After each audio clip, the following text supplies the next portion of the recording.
Shalom and greetings, my friends. Welcome again to our daily devotional, Reflecting Christ. As believers of Christ, we are called to reflect Him in every aspect of our lives and to share the love and hope that we have experienced in Him. Today's scripture reading is taken from Psalm 111 verse 3. It reads, "His work is honorable and glorious, and His righteousness endures forever."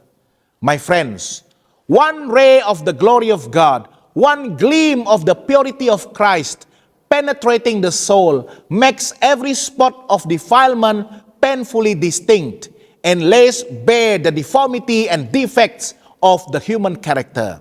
How can anyone who is brought before the holy standard of God's law, which makes apparent the evil motives, the unhallowed desires, the infidelity of the heart, the impurity of the lips, and that lays bare the life, make any boast of holiness?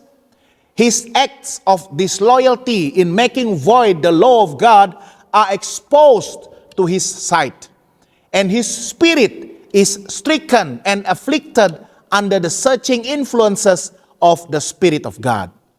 He loathes himself as he views the greatness, the majesty, the pure and spotless character of Jesus Christ.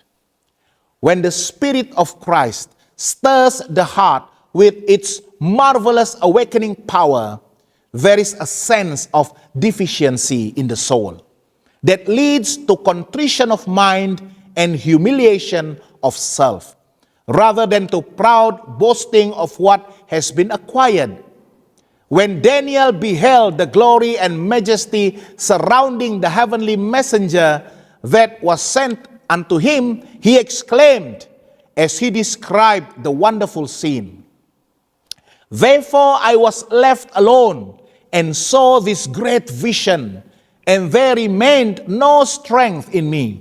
For my comeliness was turned in me into corruption, and I retained no strength."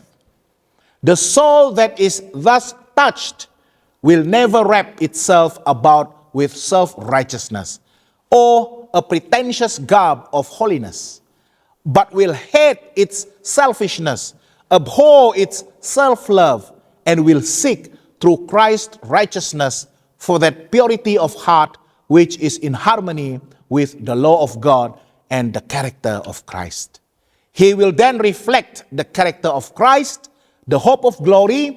It will be the greatest mystery to him that Jesus should have made so great a sacrifice to redeem him. He will exclaim with humble mien and quivering lip, "He loved me. He gave himself for me. He became poor that I, through his poverty, might be made rich. The man of sorrows did not spurn me, but poured out his inexhaustible redeeming love that my heart might be made clean. And he has brought me back into loyalty and obedience to all his commandments." His condescension, his humiliation, his crucifixion are the crowning miracles in the marvelous exhibition of the plan of salvation.